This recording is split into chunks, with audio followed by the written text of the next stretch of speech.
우리가 무슨 일이 벌어지기 전에 막 준비를 하고 대비를 하는 경우가 있습니다. 만약에 태풍이 막 온다고 그래봐요. 그럼 어떻게 합니까? 태풍이 왔을 때 뭐 바람에 날아가지 않도록 무거운 것들로 올려놓기도 하고, 또 창문 같은 경우에는 창문이 깨지지 말라고 테이프를 이렇게 X자로 이렇게 막 붙여놓기도 하죠. 그죠? 근데 이러한 일을 해놔도 어마어마한 태풍이 불어오면 그런 준비가 소용이 있을까요, 없을까요? 그런 준비가 아무런 소용이 없게 돼요.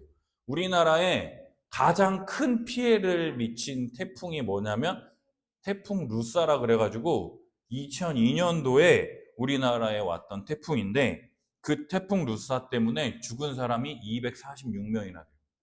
태풍 때문에 뭐가 뭐 간판이 떨어지고 바람 때문에 뭐 맞아서 죽기도 하고, 뭐 물난리가 나서 감전이 돼서 죽기도 하고, 죽은 사람이 246명, 피해액이 5조 1천억. 그리고 그 태풍 루사 때 하루 강수량이요 870mm였대요. 비가 막 내려가지고 그냥 바닥에 87cm 이 정도까지 물이 찼다라는 얘기죠. 목사님 여기까지. 이 정도까지 비가 많이 내리니까 전국에 산사태와 홍수가 발생해가지고 그렇게 많은 피해를 끼쳤대요. 그리고 두 번째 가장 많은 피해가 뭐냐? 태풍 매미. 그게 2003년에 있었던 건데, 그거는 사망은 131명, 피해액은 4조 2천억 원. 근데 이 매미는요, 비보다는 바람이 그렇게 세게 불었대. 1초에 60m를 날아가게 하는 엄청난 바람이 불어가지고 남부, 부산, 울산 이 지역에 바람이 많이 부니까 그 지역에 조선소와 이런 것들이 많이 있잖아요. 그것들을 다 부셔뜨려가지고 피해액이 4조 2천억. 그리고 정전이 나가지고 그거 복구할 때까지 우리나라가 많이 힘들었다고 하더라고요. 이처럼 사람이 아무리 준비하고 막을래야 막을 수 없는 일들이요, 우리 주변에 너무나도 많이 펼쳐진다라는 거예요. 근데 오늘도요, 오늘 본문에서는 바리새인과 제사장들과 성전 맡은 자들이 이거를 막 막으려고 하지만 절대로 막을 수 없는 일이 펼쳐지는데, 오늘 우리 말씀을 통해서 우리 함께 살펴보도록 하겠습니다. 사도들이 아브라함과 이삭과 야곱의 하나님, 언약의 신실하신 하나님께서 너희를 위하여 예수 그리스도를 보내실 것이다라고 성경을 통해서, 모세를 통해서, 여러 선지자들을 통해서, 심지어 아브라함을 통해서 여러 번이나 너희들에게 말했다. 그럼에도 불구하고 너희가 그를 알지 못하고 십자가에 못 박아 죽였다라고 베드로와 요한이 백성에게 설교하고 있을 때, 가르치고 있을 때, 제사장, 성전 맡은 자, 사두개인들이 도착을 합니다. 그들이 왜 왔을까요? 제사장, 성전 맡은 자, 사두개인들. 우리 2절 한번 읽겠습니다. 2절 시작. 예수 안에 죽은 자의 부활이 있다고 백성을 가르치고 전함을 싫어하여. 그들이 왜 왔냐면 사도들이 가르치는 예수 안에 죽은 자들이 예수 그리스도처럼 다시 부활하게 될 것이다라고 하는 것을 가르치는 게 싫었다라는 거예요. 제사장과 성전 맡은 자들이 누구입니까? 성전 안에서 제사를 드리고 성전을 관리하며 재물과 그 헌물을 관리하는, 그리고 거기로부터 나오는 것들로 먹고 사는 사람들이 제사장과 성전 맡은 자들이었어요.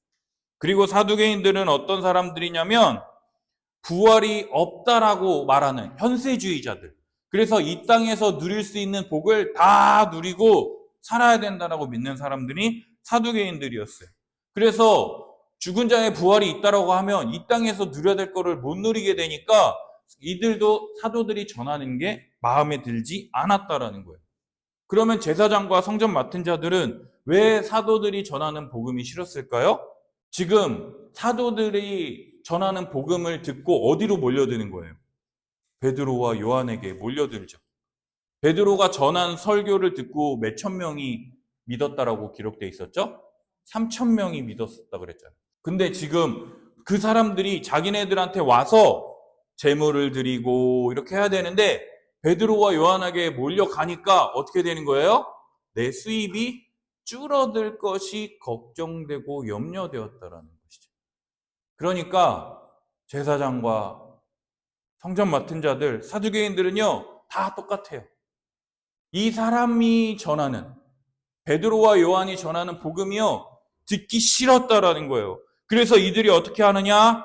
3절을 보면 그들을 잡습니다. 사도들을 붙잡습니다. 왜요? 그들을 감옥에 가두면 복음을 전할 수 없으니까. 복음을 전하지 못하도록 이들을 감옥에 가둡니다. 그리고 날이 저물어서 어떻게 됩니까? 다음 날까지 감옥에 가두게 되었다라는 거죠. 그런데 3절 보면 뭐라 그럽니까? 4절. 말씀을 들은 사람 중에 믿는 자가 많으니 남자의 수가 약 5천이나 되었더라. 이 당시에는요, 아이들과 여자들은 인원에 포함이 됐어요, 안 됐어요? 안 되었죠. 남자만 5천이라고 표현되어 있다라고 하는 이 표현을 통해서 볼 때 여자들도 있고 어린아이들도 있을 수 있으니까 최소 10,000명에서 많게는 20,000명까지 예수를 믿었다라고 많은 사람들이 이야기를 합니다. 사도들이 전한 복음을 듣고 10,000명에서 20,000명까지 지금 예수를 믿게 되었다라고 성경은 얘기하고 있는 거예요. 그러니까 그 다음 날에 관리들, 장로들, 서기관들이 예루살렘에서 모이는 거예요. 거기서 어떤 사람이 오느냐? 대제사장 안나스, 가야바, 요한, 알렉산더, 대제사장 문중이 다 참여합니다. 우리로 따지면 국무총리, 국회의장, 대법관, 삼부 요인이라 불리는 요직에 있는 모든 사람들이 다 참여해가지고 그 사도들을 가운데 세우고 질문하는 거예요. 너희가 무슨 권세와 누구의 이름으로 이 일을 행하였느냐? 모세의 율법에 따르면요, 병든 자가 낫게 되면 제사장들에게 가서 보이고 이 사람이 낫게 되었다 선언하고 공동체 안으로 들어갈 수 있도록 허락해 준 후에야 공동체 안에 들어올 수 있게 되었어요. 레위기 14장에 보면 이게 잘 기록되어 있는데, 그러면 제사장이 이 사람이 낫게 되었으니까 이제 우리 성전에 들어와서 예배드려도 되고 우리와 함께 살아도 우리가 부정하게 되지 않게 된다, 허락을 해줘야 되는데, 누구의 권세, 누구의 이름으로 지금 누구 허락받고 이러한 일을 행해야 하였느냐? 이 사람 누가 들어오게 한 거야? 라고 지금 질문하고 있다라는 것이죠. 그런데 말입니다, 여러분. 지금 베드로가 나면서부터 못 걷게 된 사람을 고친 일이 잘한 거예요? 못한 거예요? 잘한 일이죠. 따라서 베드로가 이야기합니다. 우리 8절에서 10절 한번 읽어볼까요? 시작. 이에 베드로가 성령이 충만하여 이르되 백성의 관리들과 장로들아, 만일 병자에게 행한 착한 일에 대하여 이 사람이 어떻게 구원을 받았느냐고 오늘 우리에게 질문한다면 너희와 모든 이스라엘 백성들은 알라. 너희가 십자가에 못 박고 하나님이 죽은 자 가운데서 살리신 나사렛 예수 그리스도의 이름으로 이 사람이 건강하게 되어 너희 앞에 섰느니라. 아멘. 베드로는요, 개떡같이 말해도 찰떡같이 알아듣고 오히려 이들에게 질문합니다. 이 사람이 어떻게 구원을 받았느냐고 우리에게 질문한다면 그들은 진정 묻고 싶었던 것이 이거였어요. 어떻게 된 거야? 근데 그걸 솔직히 까놓고 얘기 못하고 누구의 권세로, 누구의 이름으로 이 일을 행하였느냐라고 돌려 말하게 되었다라는 것이죠.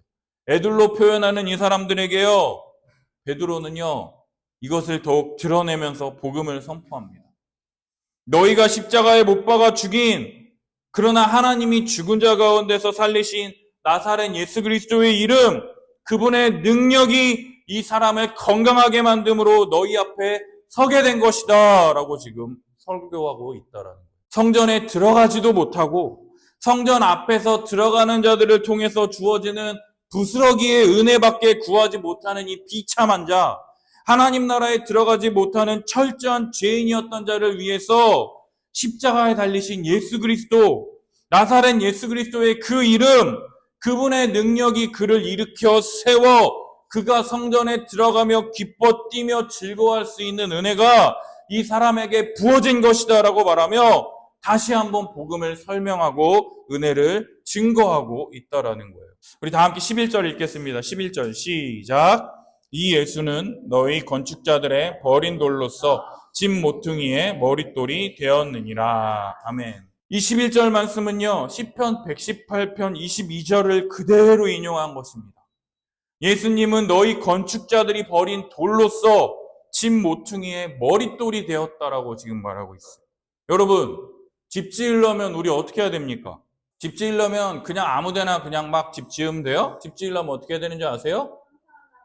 그죠? 평평하게 해야 돼. 평평한 땅을 찾아야 되는데 평평하지 않으면 어떻게 해야 돼요? 평평하게 만들어야겠죠. 산을 깎기도 하고 이렇게 막 뭐 이렇게 돌을 막 치우기도 하고 평평하게 한 다음에 그 다음에 어떻게 해야 돼요? 지금 우리 이런 뭐 아파트 짓거나 이런 거 할 때 딱 보면 딱 바닥 공사를 막 시작해요. 바닥 공사를 한 다음에 아파트 지을 때는 이 빔이라 그래가지고 이거를 세우고, 그죠? 빔을 세우고 또 가로로 이렇게 하고, 그다음에 바닥을 놓고 콘크리트를 붓고 또 다시 기둥을 세우고, 콘크리트를 붓고 막 이렇게 세우거든요.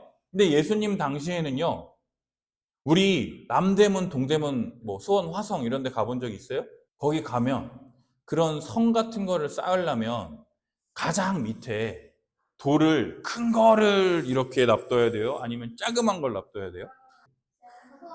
제일 밑에 크고 단단한 거를 올려야 되죠. 그죠? 그런 다음에 어떻게 돼요? 점점 올라가면서 작은 돌들로 이렇게 쌓아야 되죠.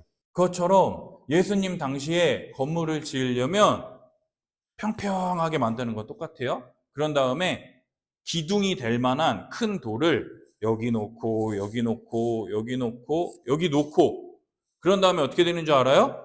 작은 돌들을 막 이렇게 쌓아 올려야 했다라는 것이죠. 그런데요, 예수님은요, 건축자들이 버린 돌이라고 지금 말하고 있어요.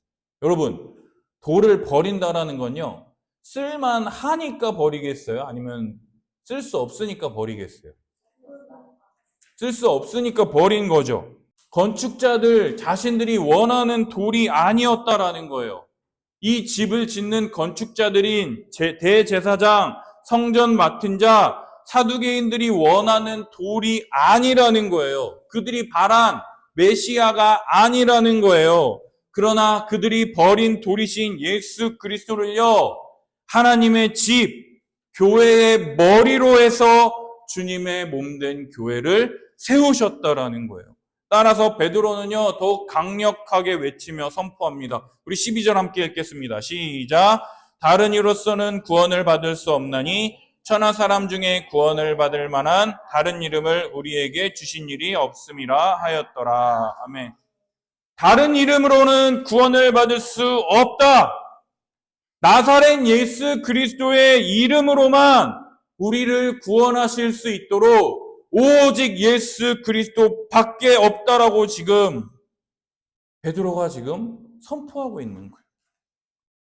여러분, 정말로 베드로처럼 나사렛 예수 그리스도의 이름 외에 다른 이름을 주신 적이 없다라는 것을 우리 정말로 믿고 있습니까?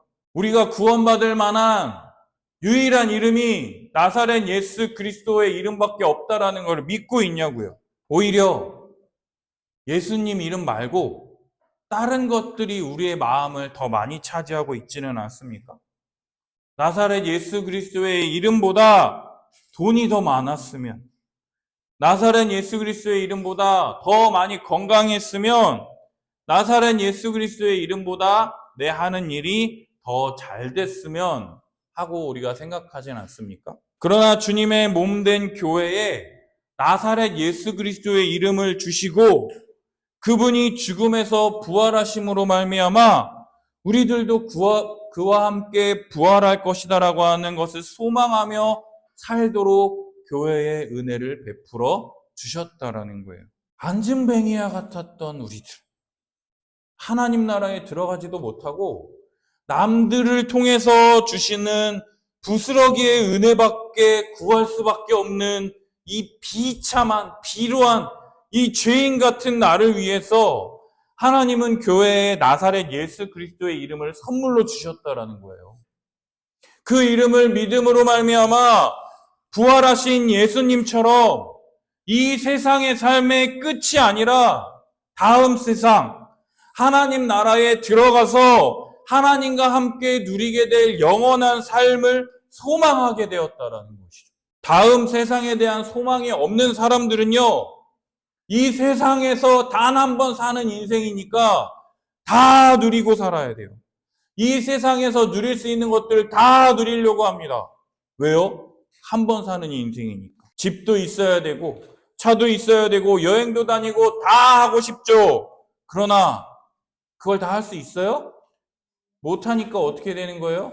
계속 나만 이래 이러면서 난 왜 이러지 하면서 계속 비참하게 살아가는 거예요. 그런데 그런 것에는 영원한 생명이 있습니까, 여러분? 영원한 생명이 없어요. 우스갯소리로요, 좋은 차 사면은요, 한 주가 즐겁대요. 그리고요, 내 집을 마련하면은요, 한 달이 즐겁대요. 그리고 이쁜 아내랑 살면 3개월이 즐겁대요. 웃기죠? 이쁜 아내랑 살아도 3개월밖에 안 기쁘다. 이 말은 뭐예요? 우리 마음에 만족이 없다라는 거죠. 그것도 금방이라는 거예요. 우리가 막 바라는 것들, 이것만 가지면은 정말 행복할 것 같아. 지성이가 저한테 자전거 사달라고 계속 졸르고 있어요. 자전거를 사주잖아요? 얼마 좋아할까요? 아니, 아까 차. 우리 정희성도에게 새 차를 사주면 얼마 좋아할까요? 한 달. 이제 우리는 다른 이쁜 잘생긴 남편, 이쁜 아내를 맞이할 수는 없으니까. 여러분들 고등학교 가면은요, 그 푼에 뭐라고 써 있는 줄 알아요? 내가 열심히 공부하면 내 마누라 얼굴이 바뀐다 이렇게 써 있어요. 내 남편, 여고에는 내 남편 직업이 바뀐다 이렇게 써 있고. 왜? 내가 공부 잘하면 똑똑한 남자를 만날 수 있다 이렇게 쓰여져 있다라는 거죠. 근데 이 말 하는 이유는 뭐냐면 세상은요, 만족도 없고 금방 사라진다라는 거예요. 우리 여기 교회 와가지고 목사님은 되게 좋았거든? 근데 지금 우리 한 2주 지나고 3주 돼가잖아요. 좀 지나잖아요. 그럼 목사님들이 얘기해요.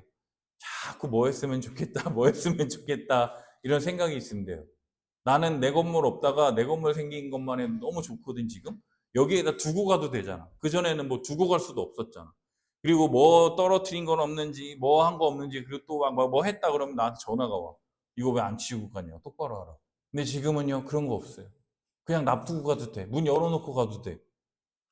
문 열어놓고 가면 일단 좀 그렇긴 하겠지만 다 사라진다라는 거예요. 그러나 우리 주님이 주시는 기쁨은요, 영원하다라는 거예요. 여러분, 교회를 통해서 우리가 교회에 나와서 하나님의 말씀을 들을 뿐만 아니라 부활하신 예수님처럼 우리도 부활할 것이다라고 하는 이 말씀을 듣고 이 땅에 소망을 두는 것이 아니라 주님이 우리에게 가져다 주실 부활 소망으로 말미암아서요, 우리의 영혼이 회복되고 예수 그리스도를 믿는 믿음으로 말미암아 우리에게 펼쳐지는 신비하고 놀라운 일들이 우리 삶 가운데 펼쳐지게 된다라는 거예요. 나면서부터 못 걷게 된 사람이 일어나 성전에 들어가서 뛰며 기뻐하며 즐거워하는 것처럼 이 교회를 통해서 하나님 나라의 복과 은혜를 누리게 되는 것처럼 교회 안에서 하나님께 나와 하나님의 말씀을 들으며 기뻐할 뿐만 아니라 교회에 속해서 내가 누릴 수 없는 정말로 하나님이 우리에게 주시려고 하는 하늘에 속한 모든 신령한 복이 부족함 없이 교회에게 주어지고 있다라는 것을 경험하게 되는, 내가 한 번도 상상해보지 못했던 이러한 은혜가 교회에게 계속해서 부어지고 있다라는 거예요. 물론 예수님의 십자가로 말미암아 하나님 나라가 이미 임했지만 아직 완성되지 않은 하나님 나라이기 때문에 부족함도 있고 연약함도 있죠. 그러나 하나님의 말씀을 듣고 하나님의 말씀대로 살아가려 하는 그 사람들의 모습을 보면서 정말 하나님이 살아계시구나. 정말로 하나님이 말씀을 통해서 당신의 사람들을 위로하시고 격려하시고 교회에 필요한 모든 것을 다 베풀어 주시는구나 라고 하는 것을 느끼면서 한 걸음 한 걸음 넘어지더라도 또 주님 바라보면서 한 걸음 한 걸음 계속해서 걸어갈 수 있는 은혜를 교회에게 아낌없이 베풀어 주신다라는 거예요. 우리 이 교회 건축을 앞두면서 내 교회가 아니구나, 정말 주님의 교회라고 하는 것을 한 달 동안 목사님은 계속 경험하고 있습니다. 2월 초에 교회 인테리어 이거 철거하고 막 이런 거 견적서를 받았어요. 견적서를 받았더니 900만 원이래요. 이렇게 이거 부시고 이거 이렇게 만드는 데만 900만 원이래. 근데 목사님이 여기 교회 보증금과 여러 가지 이거 나가고 이거 제외하면 목사님이 쓸 수 있는 금액이 300만 원이었어요. 300만 원. 300만 원밖에 없는데 900만 원을 내래. 그러니까 목사님이 어떻게 했겠어요? 아, 이거 어떻게 해야 되지? 고민하고 있는데 다른 목사님을 소개를 받았어요. 그 목사님을 만났는데 그 목사님이 와서 이 건물을 보자고 하시더라고. 와서 보셨어요. 이러더니 그 목사님이랑 여기 앞에 백다방 가가지고 거기에서 이게 900만 원이 나왔는데 그 목사님이 이거는 이렇게 하고 이거는 이렇게 하고 이거는 목사님이 그 대신에 이렇게 해야 돼요 하면서 막 하니까 그 목사님이 어떻게 했냐면 450만 원으로 금액을 낮춰주셨어요. 그러면서 목사님이 그 낮춰준 금액으로 뭐라 그랬냐면 목사님은 되게 안타까운 게 돈도 없는 개척교회들이 건물 이렇게 만드는데 돈 1,000만 원을 쓰는 게 너무 마음이 아프대. 그래서 그 금액을 아껴서 그 안에 들어가는 책상이랑 의자랑 뭐 스피커랑 뭐 강대상이랑 뭐랑 이런 거 다 하시라고. 그렇게 하면서 그 목사님을 2월 4일 날 만났어요. 근데 2월 6일 날 공사를 시작한 거예요. 이틀 만에 공사를 시작하고 또 목사님이 이거 다 그 2월 6일 날 공사를 끝내니까 그 다음 주 월요일 날에 동료 목사님들이 와가지고 이거 막 이렇게 뭐 고치는 거 다 해주고 또 목사님 제자들이 와가지고 페인트 이렇게 다 칠해준 거예요. 원래 이거 페인트 칠하는 비용만 200만 원이라 그랬거든. 근데 목사님 20만 원으로 끝냈어요. 그들한테 밥 사주고 페인트 사주고 이런 걸로 끝냈어요. 그런 모습을 보시고 목사님이 막 이렇게 했더니 그것에 되게 감동한 성도님들이 이렇게 헌금을 막 이렇게 해주셨어요. 그래서 필요한 모든 것들을 다 채워주시는 것을 경험을 했습니다. 심지어 해외에 있는 목사님이 아는 목사님 부부가 정말 함께하는 교회에 일하시는 하나님의 일하심이 놀랍다. 그러면서 우리도 저기에 동참하고 싶다 이런 마음을 주셔서 그 목사님이 되게 힘든 상황에 있는데도 적지 않은 금액을 교회에 헌금을 해주셨어요. 그리고 제가 말씀을 가르쳤던 전도사님들, 목사님들이 5만 원, 10만 원 이렇게 막 조금씩 채워주심을 통해서 정말로 말도 안 되게 이 금액들이 다 채워져 가는 거예요. 그래서 결국에는 목사님이 이 교회 이렇게 다 세팅하는데 드는 금액이 1,000만 원이라면 금액이 얼마 다 채워졌는지 아세요? 얼마 채워졌을까요? 1,000만 원인데 1,000만 원이 넘게 다 채워졌어요. 그러면서 목사님이 고백할 수밖에 없었어요. 돈으로 교회를 세우는 게 아니라 정말 하나님께서 주님의 교회를 세워가시는구나를 경험할 수밖에 없다라는 거예요. 목사님은 철저하게 돈이 있어야 행하는 사람이에요. 근데 믿음이 없으니까 하나님이 야 임마 날 봐 임마 이러면서 이틀 만에 공사 시작하고 한 달 만에 이거 다 세팅됐잖아요. 그래서 우리 3월 1일 날 여기 왔잖아요. 그죠? 간판까지 저것까지 3월 5일 날에 다 끝났어요. 그리고 이제 3월 말에 강대상이랑 스피커가 이제 설치돼서 우리 4월 달에 설립 예배 드릴 거예요. 이거는요, 내가 한 게 아니라 하나님께서 하신 것이다라고 고백할 수밖에 없는 거예요. 하나님이 일하시면요, 누구도 막을 수 없어요. 내가 세우려고 할 때는요, 그렇게 안 됐어요. 뭐도 안 되고. 근데 하나님이 일하시면은요, 그냥 일이 일사천리로 돼가. 그리고 내가, 뭐 이것도 해야 되는데, 갑자기 그리고 저 에어컨도 막 고장났어요. 저 갈아야 되는데, 저것도 한 2, 300만 원 드는데, 말도 안 되게 집사님이 고쳐주시고, 새 거 갖다 주시고. 그러면서, 이 은혜를 성도들과 나눠야겠다, 이런 생각이 들었어요. 여러분, 교회에게 하나님이 주시는 복이요, 어마어마하다라는 거예요. 정말 여러분들의 개인의 삶만 보면요, 되게 비참하잖아요. 비루하잖아요.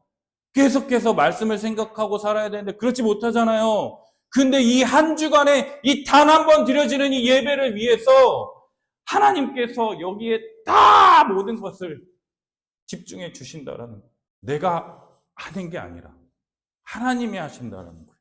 목사를 통해서 선포되어지는 그 말씀이 그 성도에게 심겨져서 그 말씀을 아멘하고 받아 먹어야 되는 거예요. 내가 믿겠습니다라고 고백해야 되는 거예요. 그냥 그 말씀이 없어서 비참하게 비루하게 살아가는 것인데 그 말씀 붙잡지 않고 계속해서 허황된 것들 쫓으며 살아갈 거예요. 돈이 없어서 비루하게 살아가고 뭐가 없어서 비루한 게 아니라 하나님의 말씀이 없어 우리의 영혼이 기갈한 것인데 그 예배 시간을 통해서 하나님의 말씀이 선포되어질 때 그 말씀을 믿을 때 성령이 우리 가운데 역사하셔서 말로 다 할 수 없는 기쁨과 은혜를 우리 가운데 부어주시는데 그것들을 놓치며 계속해서 그냥 다른 생각하고 멍 때리고 있을 겁니까, 여러분? 정말로 하나님이 교회에 주신 복과 은혜가 풍성하다라는 것을 정말로 믿으며 하나님, 정말로 그 안진뱅이 40년 동안 그랬던 자가 믿음이 있었어요, 여러분? 믿음이 있어서 구원을 얻었습니까? 베드로가 믿음이 있었잖아요. 은과 금은 없지만 나사렛 예수 그리스도께서 너를 살리실 것이다라고 하는 믿음으로 그를 일으켜 세웠던 것처럼 교회에 나오는 것만으로도 이 교회에 와서 말씀 듣고 은혜를 받아서 충만하게 살아갈 수가 있다라는 거죠. 그 은혜가 없는 건데 그 은혜를 이 교회를 통해서 하나님이 풍성하게 채워주실 때 감사하다. 나는 너무나도 보잘것없지만 이 교회를 통해서 주시는 은혜를 더 소망하는 거예요. 그래서 말씀 듣고 정말로 하나님의 말씀대로 살아가려 하는 이 사람들을 더 사랑하며 더 귀하게 여기며 이 사람들과 함께 작지만 한 걸음 한 걸음 나아가는 거예요. 여러분, 믿음은요 1에서 갑자기 10으로 뛰지 않아요. 뭐에서 뭘로 뛰는 줄 알아요? 1에서 2로 뛴다라는 거예요. 그리고요, 목사님 말했죠. 믿음은요, 제로에 머물 수가 없어요. 믿음은요, 성장하거나 퇴보하거나 둘 중에 하나예요. 왜요? 잘하지 않으면 퇴보할 수밖에 없어요. 그게 우리 죄인이기 때문에 그래요. 여러분, 정말 이 교회를 통해서 하나님이 주시는 풍성한 은혜를 맛보는 우리 성도들이 되었으면 좋겠습니다. 정말 나사렛 예수 그리스도의 이름으로 말미암아서 우리의 발과 발목에 힘을 얻고 정말로 기뻐 뛰며 즐거워하며 나아가는 우리가 되었으면 좋겠어요. 지금 40년 동안 걸어본 적이 없어서 아무런 힘이 없어요. 그러나 그러한 자를 걷게 하시고 뛰게 하시며 성전으로 나아가게 하시는 분이 누구시냐? 바로 우리 주 나사렛 예수 그리스도라는 것을 믿으며 한 걸음 한 걸음 나아가기를 원합니다. 아멘. 우리 다 함께 13절 계속해서 읽어보겠습니다. 시작. 그들이 베드로와 요한이 담대하게 말함을 보고 그들을 본래 학문 없는 범인으로 알았다가 이상히 여기며 또 전에 예수와 함께 있었던 줄도 알고. 아멘.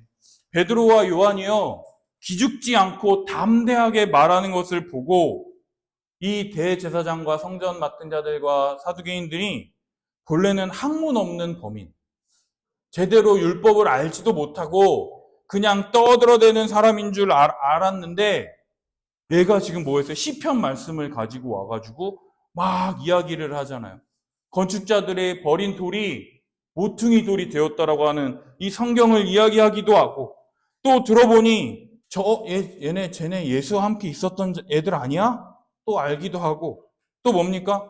병 나은 사람, 못 걷던 안진뱅이였던 사람이 그들과 함께 서 있는 걸 보니까 이 사람들이 뭐 하는 거예요? 비난할 게 없는 거예요. 잘못한 게 없잖아.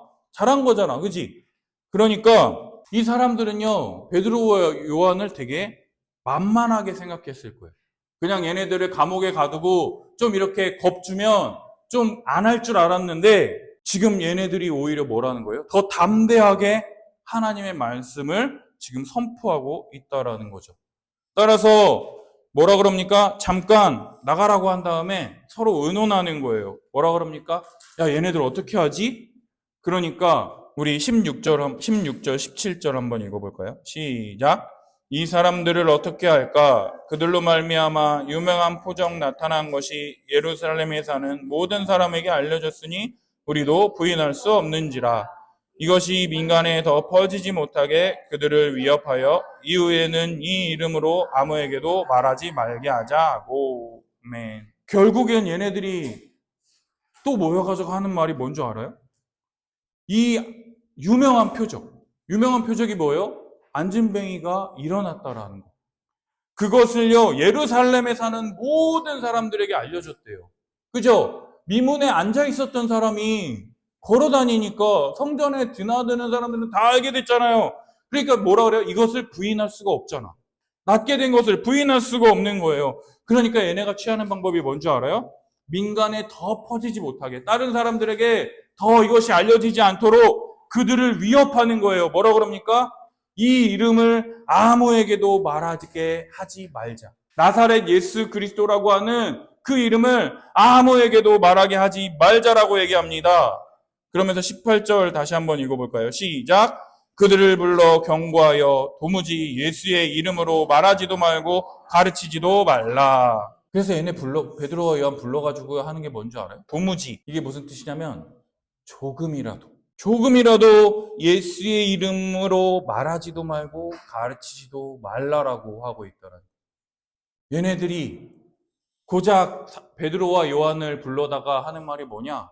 위협하고, 야, 예수의 이름으로 말하지도 말고 가르치지도 마. 자기들의 이익이 줄어들까봐 하는 행위가 뭐냐면 사도들을 따르는 사람들이 많아지지 않도록 위협하며 경고하며 조금이라도 예수의 이름으로 말하지도 말고 가르치지도 말라고 말하고 있다는 거예요. 그러니까 베드로가 뭐라 그럽니까? 19절 20절 함께 읽겠습니다. 시작. 베드로와 요한이 대답하여 이르되 하나님 앞에서 너희의 말을 듣는 것이 하나님의 말씀을 듣는 것보다 옳은가 판단하라. 우리는 보고 들은 것을 말하지 아니할 수 없다 하니. 아멘. 베드로와 요한은요, 이 제사장들의 이 위협에도 집중한 것이 있어요. 그게 뭐냐면 하나님의 말씀을 듣는 것과 너희의 말을 듣는 것 중에 뭐가 옳은가 네가 한번 생각해봐. 지금 이러고 있어요. 여러분, 하나님의 말을 듣는 게 옳습니까? 사람들의 말을 듣는 게 옳습니까? 하나님의 말씀을 듣는 것이죠. 그러니까 20절이에요. 우리는 보고 들은 것을 말하지 아니할 수 없다라고 지금 말하고 있는 거예요. 여러분, 사도들은요, 부활하신 예수님을 보았습니다. 그죠? 우리가 지금까지 계속 살펴봤죠? 사도들은요, 부활하신 예수님과 며칠 동안 함께 있었죠? 40일 동안 함께 했습니다. 40일 동안 사도들과 함께 하시며 뭘 알려주셨어요? 하나님 나라의 일을 계속해서 말씀해 주셨을 뿐만 아니라 예수님이 승천하신 것 또한 보았다라는 것이죠. 그리고 예수님이 말씀하신 대로 성령이 임할 때까지 예루살렘을 떠나지 말라라고 해가지고 마가의 다락방에서 계속해서 기도했을 때 뭘 봤어요? 성령이 임한 것을 눈으로 보았잖아요.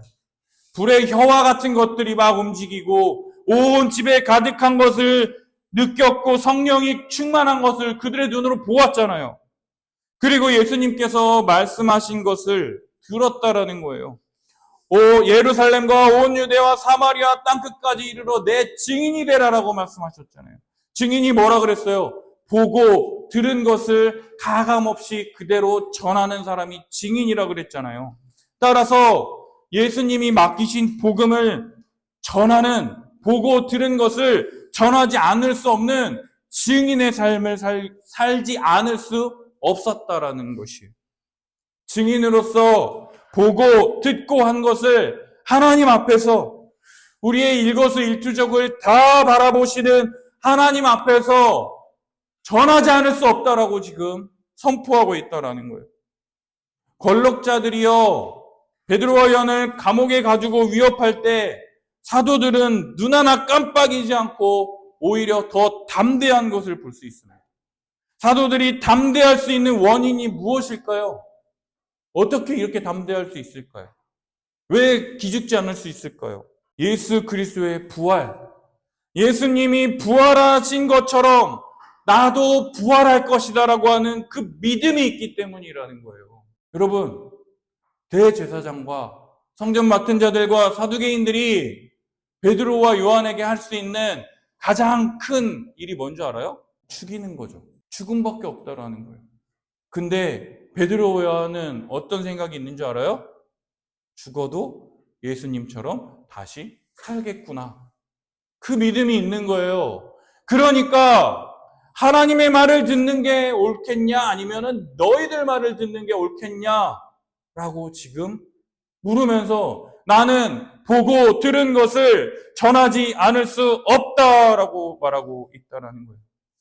하나님이 예수를 죽은 자 가운데서 살리심으로 말미암아 흑암의 권세를 무찌르신 승리하신 예수님이라는 믿음이 있기 때문에 나도 예수 그리스도를 믿음으로 그리스도와 연합하여 그리스도께서 죽음을 이기시고 부활하신 것처럼 나도 부활할 것이다라고 하는 믿음이 있기 때문에 담대한 것이에요. 죽으면 죽으리이다. 왜요? 주님께서 살리실 것이니까. 여러분, 성도는 이런 사람이에요. 죽으면 죽으리이다. 왜요? 주님과 함께 다시 살 것이다. 이 세상의 삶이 끝이 아니라 주님이 주시는 이 땅에서는요, 맨날 없잖아. 너무 괴롭잖아. 근데 주님 믿고 하나님 나라 가면 어떻게 되는 거예요? 주님이 다 주시는 그러한 나라. 부족함이 없는 나라. 아프지도 않고 슬픔도 없는 그 영광스러운 그 나라를 살아간다라고 하는 그 믿음이 있기 때문에 여기서 참고 견디는 거예요. 여기에서 해외여행 많이 못 간다고 억울해하지 마세요. 어디 가면 갈 수 있는 거예요? 천국 가면 해외여행 많이 다닐 거예요. 지금은 돈 없어가지고 먹을 것도 사 먹을지 않을까봐 이렇게 하잖아요. 근데 거기서는요, 풍성하게 공급해 주실 거예요. 이 땅에서 다 누리지 않아도 돼요. 왜요? 천국 가면 누릴 거니까. 이 믿음이 지금 한국교회는 사라졌어요. 이 믿음이 없어요. 내 목구멍에 뭐가 들어가야, 내 입에 뭐가 들어가야 행복하고 주님은 살아계시다 고백하지. 내가 힘들고 어려울 때 주님이 나를 돌보신다라고 하는 그 믿음이 사라졌다라는 거죠. 여러분, 교회가 가진 유일한 힘과 능력이 무엇이냐? 부활하신 예수님께 보고 들은 것을 증거하는 증인으로서 예수의 이름이 능력이 있다라는 것을 믿고 복음을 선포할 때 그 복음을 세상을 향해 담대하게 선포할 수 있는 거예요. 예수 그리스도께서 예수의 이름의 능력이 있는 거지 전하는 사람에게 있지 않아요. 막대기를 통해서도 하나님은 일하실 수 있는 분이세요. 막대기와 같은 나를 통해서도 하나님이 복음을 들을 자에게 복음을 들으라고 선언하신다라는 것이죠. 이 복음을 전할 때 세상은 어떻게 하는 줄 아세요? 우리를 위협합니다. 부활하신 예수를 전하는 것을 싫어해요. 야, 이 땅에서 누려야지. 무슨 개소리야. 무슨 다음 세상이야. 이 세상에서 누려. 예수 이름 그만 얘기해. 라고 하면서 너나 해. 라고 하면서 우리를 위협합니다.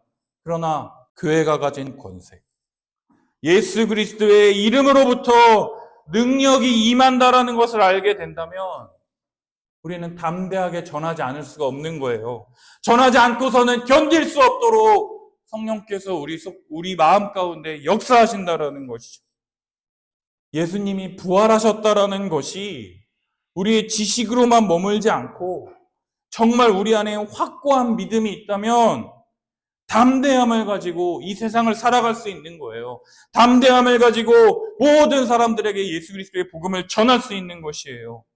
하나님이 우리에게 주신 유일한 이름이 무엇이냐면 예수 그리스도의 이름에 능력이 있다라는 것이에요. 전하는 우리가 능력이 있는 게 아니라 예수 그리스도의 이름이 능력이고 예수 그리스도만이 우리의 생명의 주인이시며 구원의 이름을 가져다 주시는 그 하나님에 대한 확신과 믿음, 그것이 우리를 하나님 앞에서 더욱 담대하게 만들 것이다라는 거예요. 그러할 때 세상은요, 우리를 더 이상 위협하지 못합니다. 아까 말했잖아. 우리에게 줄 수 있는 가장 큰 위협은 죽음이라니까. 근데 우리는 뭘 믿는 거예요? 다시 살 것이다라고 하는, 부활할 것이다라는 믿음을 가진 자잖아요. 그러니까 죽여. 그럼 나 살면 되지.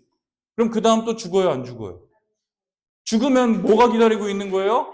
하나님이 주시는 영원한 나라에 들어가서 살게 되는 그 즐거움이 기다리고 있는데 까짓것 뭐 이 세상 뭐 사는 거죠. 덤벼 들어와 이러는 거예요. 들어와 이러는 거예요. 이 세상을 다 가진 자죠. 왜요? 예수 그리스도를 통해서 하늘에 속한 모든 것을 다 우리에게 주셨다라고 말하니까. 주셨다라고 말하고 있어요, 성경은. 주실 것이다가 아니라 다 주셨대요. 그걸 믿고 가는 거예요. 믿는 자에게 하나님이 모든 것을 다 주신다라는 거죠. 사랑하는 여러분, 확고한 믿음과 담대함은요, 그저 가질 수 있는 게 아닙니다. 우리들에게 도전하고 권면합니다. 교회 예배 시간을 통해 선포되어지는 이 말씀을 잘 듣고 우리 마음판에 잘 새겼으면 좋겠어요. 말씀을 보고 듣고 믿음을 통해서 예수 그리스도에 대한 확신과 믿음, 그 믿음을 통해 우리 안에 성령께서 일하심을 통해서 우리가 온전한 예배 드릴 때 하나님께 가장 큰 영광을 돌릴 수 있는 거예요. 하나님이 우리에게 바라시는 것은 온전한 예배입니다. 진정한 예배입니다. 내가 하나님을 생각하는 게 아니라 이 예배 시간에 하나님을 찬양하며 하나님께 기쁨으로 간절한 심령으로 상한 심령으로 나아오는 것을 하나님이 가장 기쁘게 여기신다라는 거예요. 이 예배를 통해서 예수 그리스도를 머리로 한 몸 된 지체들과 함께 하나님의 성전에 나아가는 그 은혜가 주어질 때 하나님이 기쁘게 받으시며 하나님께 가장 큰 최고의 영광을 돌릴 수 있게 된다라는 것이에요. 또한 하나님의 말씀대로 살아가려 하는 이 지체들을 바라보면서 얼마나 힘들겠나, 얼마나 어려울까. 그러나 이 성도들을 위해서 기도하고 서로 사랑하며 돕고 섬기는 이 세상에서는 한 번도 경험해 본 적이 없는 하늘에 속한 하나님이 주시는 지혜와 능력으로 이들을 사랑하며 섬기며 나아갈 때 세상에서는 지치고 힘들지만 교회 나올 땐 기쁜 거예요. 왜요? 내가 뭘 해도 이쁘다 그러고 내가 뭘 해도 나를 받아주고 내가 뭘 해도 나를 인정해주는 그 사람들과 함께 이 말씀을 통해서 한 걸음 한 걸음 계속해서 나아간다라는 거죠. 그때에 하늘에 속한 모든 신령한 복을 주시는 그 주님께 한 걸음 한 걸음 계속해서 나아가는, 그래서 담대하게 예수님처럼 내가 세상을 이겨노라 라고 하는 그 믿음으로 이 세상을 향해서 한 걸음 한 걸음 나아가는 우리 함께하는 교회 우리 성도님들이 되시기를 예수님의 이름으로 축복합니다. 기도하겠습니다.